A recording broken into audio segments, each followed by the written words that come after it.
नमस्ते बच्चों। आप छुट्टियों में क्या क्या करते हो? कहाँ कहाँ जाते हो? हाँ, कुछ बच्चे घर पर रहकर मौज मस्ती करते हैं, कुछ मामा के घर जाते हैं, तो कुछ मौसी के घर जाते हैं, तो कोई तीर्थ यात्रा पर जाता है, तो कोई घूमने के लिए जाता है। घूमना आपको अच्छा लगता है? सबको अच्छा लगता है। मुझे भी घूमना बहुत पसंद है। घूमना सबको अच्छा लगता है। घूमने को ही हम भ्रमण करना, सफर करना, यात्रा करना, सैर करना कहते हैं। सैर हमारे जीवन का एक अनिवार्य अंग है। सैर पर जाने से हमारा मन प्रसन्न और तरोताजा रहता है। हमारा जीवन आनंददायी रहता है। इसीलिए साल भर में एक बार क्यों ना हो, लेकिन हमें सैर पर जाना चाहिए। बच्चों, सैर पर जाने के लिए या आपके दोस्त के घर आ जाने के लिए, पाठशाला से घर जाने के लिए, घर से पाठशाला जाने के लिए, एक गांव से दूसरे गांव जाने के लिए, एक शहर से दूसरे शहर जाने के लिए या परदेश जाने के लिए हम पैदल तो नहीं जा सकते ना। तो उसके लिए हम कौन कौन से साधनों का उपयोग कर सकते हैं? हाँ, बराबर। Cycle, motorcycle, rickshaw, car, taxi, truck, tempo, बस, रेलगाड़ी, हवाई जहाज यानी विमान और पानी पर चलने वाली जहाज, इन साधनों का हम उपयोग कर सकते हैं।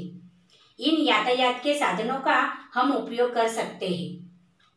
यातायात के साधनों का हमारे जीवन में बहुत बड़ा महत्व है।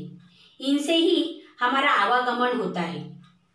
आवागमन यानी आना जाना, अर्थात जिन साधनों का प्रयोग एक स्थान से दूसरे स्थान तक आने जाने के लिए करते हैं उसे आवागमन या यातायात कहते हैं। आवागमन के साधनों के प्रमुख 3 मार्ग हैं: थल मार्ग, जल मार्ग, वायु मार्ग। थल मार्ग यानी जमीन पर बनाए गए वाहनों के आने जाने के रास्ते। जल मार्ग यानी जहाज के पानी पर आने जाने के रास्ते। और वायु मार्ग यानी हवाई जहाज के आने जाने के रास्ते। तो चलो, आज हम हिंदी की 6ठी कक्षा का पहली इकाई का पहला पाठ देखने वाले हैं। पाठ का नाम है सैर। सैर इस पाठ में हमें 4 चित्र दिए गए हुए हैं। पहला चित्र है बस स्थानक, दूसरा चित्र है बंदरगाह, तीसरा हवाई अड्डा और चौथा रेल स्थानक। ये दिए गए चित्र के आधार पर हमें चित्र का निरीक्षण करके चित्र का वर्णन करना है। बस स्थानक। बस स्थानक काफी बड़े और खुले मैदान में बना है। स्थानक में यात्रियों को बैठने के लिए काफी बड़ा स्थान है। सामने ही एक बस खड़ी है। यात्रियों की सुविधा के लिए स्वच्छता गृह, लाइट, पंखे की व्यवस्था की गई हुई है। बस की जानकारी देने के लिए लाउड स्पीकर भी लगाया गया हुआ है। तो दूसरी ओर यात्रियों के लिए पीने के पानी की भी व्यवस्था की गई हुई है। बसें खड़ी करने के लिए यहाँ पर फलाट क्रमांक 1, फलाट क्रमांक 2, फलाट क्रमांक 3 ऐसे फलाट क्रमांक निर्धारित किए गए हुए हैं। वही 2 बसें खड़ी है। एक बस की छत के ऊपर यात्रियों का सामान रखा गया हुआ है। उसी बस में कुछ यात्री बैठे हुए हैं तो कुछ यात्री बस के अंदर चढ़ रहे हैं।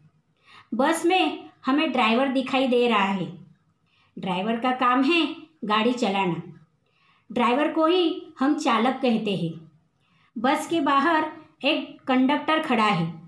वह हमें टिकट देने का काम करता है। कंडक्टर को ही हम वाहक कहते हैं। वह बस के बाहर खड़े होकर यात्रियों का इंतज़ार कर रहा है। इंतज़ार करना यानी राह देखना।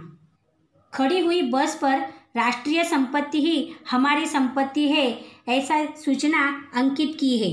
अर्थात बस यह एक सार्वजनिक राष्ट्रीय संपत्ति है।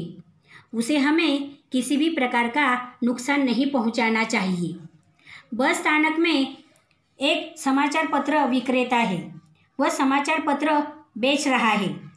समाचार पत्र को ही हम अखबार कह सकते हैं। बस स्थानक में एक आदमी खाने की चीज़ें और कोल्ड ड्रिंक्स बेच रहा है। कोल्ड ड्रिंक्स यानी शीतल पेय। एक लड़का अपने पिताजी के साथ खाने की चीज़ें और शीतल पेय लेने की जिद कर रहा है। बस स्थानक में काफ़ी भीड़ दिखाई दे रही है। बस स्थानक में कुछ यात्री आए हुए हैं तो कुछ यात्री बस स्थानक के बाहर जा रहे हैं। बस स्थानक में कचरा कूड़ा ना हो, बस स्थानक स्वच्छ रहे, साफ सुथरा रहे, इसीलिए यहाँ पर कूड़ादान की भी व्यवस्था की गई हुई है। बस स्थानक पर स्त्री, पुरुष, बुजुर्ग, बच्चे सब यात्री हमें दिखाई दे रहे हैं। ये जो बस स्थानक है वह सड़क यातायात का मुख्य घटक है। सड़क मार्ग से यात्री परिवहन बसों द्वारा संचालित होता है। बस एक थल मार्ग परिवहन है।